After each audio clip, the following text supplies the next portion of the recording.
people want to know how to stop the laziness, and they want to know how to stop the procrastination. And, they have some idea in their head, some kind of a vision of what they want to do. But they don't know where to start. They don't know where to start it, They don't know where to start. And so they say, hey, where do I start? And when's the best time to start? And I have a very simple answer for that. Here and now. You say you want to be great, let your actions, let your words display that. If you say you really want to be elite, let your actions and let your words display that.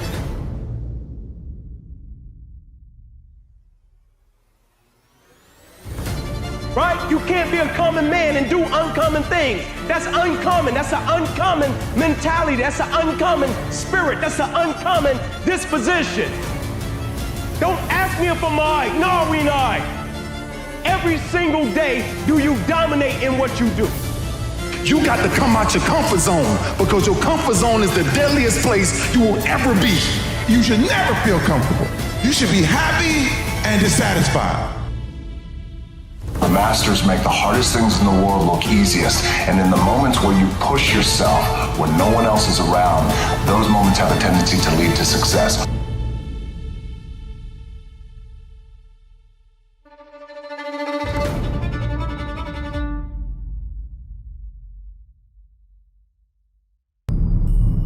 As we begin to look at what we want, as we begin to look toward the future, what's going to be crucial for you is every time you find yourself saying that you can't do something, you've got to affirm to yourself, hey, no, I can make it. This can happen for me.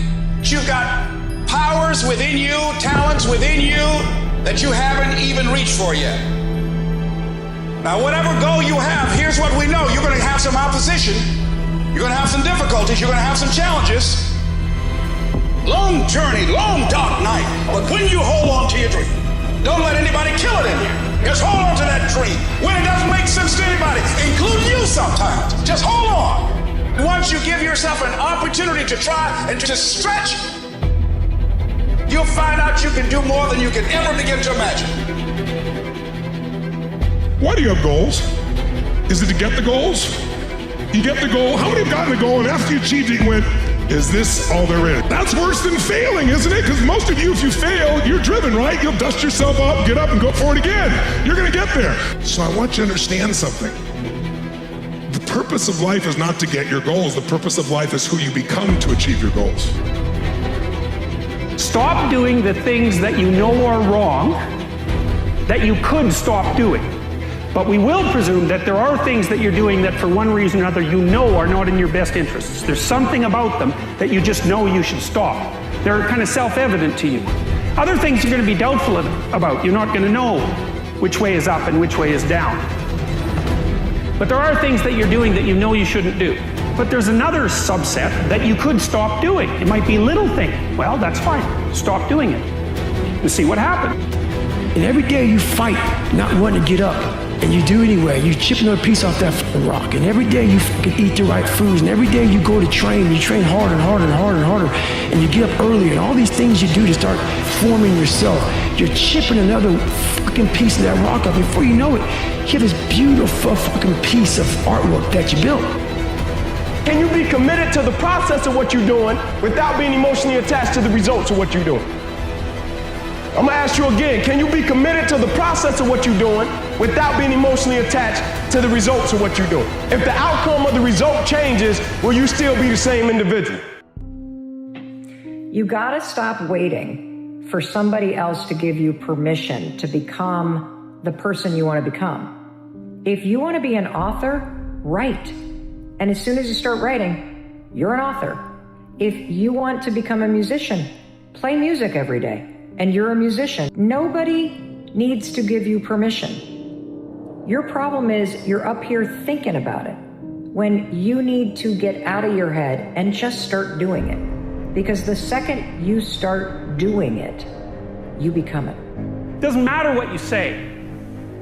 It matters what you do. And if I want to figure out what you believe, I don't ask you. I watch how you act. And I assume that your true beliefs are those that are directing your actions. And so truth is discovered in action. And that's a very different claim, you know, and it's not the claim of a passive observer. It's the claim of someone who's actively interacting with the world. And of course, we are always acting. We're always acting interactively with the world. And not only that, if we don't act interactively with the world, we cease to exist. Now, the true task is never forgetting it, right? Even when we become successful, even when things go really well and we hit a rough patch, the challenge is never forgetting the spirit, the feeling, the thought process of when we went through those moments of preparation, what it took to get over the hump, to get through the rough patches, and to continue to press forward, right? That's why I always say to people, never allow life to make you forget why you do what you do. Because a cat can become so successful, they can become a victim of their own success. We all live in this bubble. What you gotta do to get the life that God wants you to have, you gotta put more air in your bubble. You got to blow your bubble up. Expand yourself. Take yourself out your comfort zone. Do not live in your bubble. Put some more air in your bubble. Whatever happened last week happened last week. Whatever happened last year, your girlfriend dumped you. You gotta get up, look at the man in the mirror and go, this is what I'm doing today, whether they like it or not. I don't give a f***. Everybody's focusing on the stupidity things that they got on the news. Don't watch the news no more. I give you the real news. You know what the news is about today? You, and how you're gonna conquer the world. How do you become a king? By taking it to the next level. By doing something outside your comfort zone. Commitment means standing up for your life. It means honoring yourself. We say, oh, it's too hard, it's too hard. We don't challenge our spirit. Ladies and gentlemen, there's nothing as powerful as the human spirit. You can't destroy it. You can pervert it, but you can't destroy it.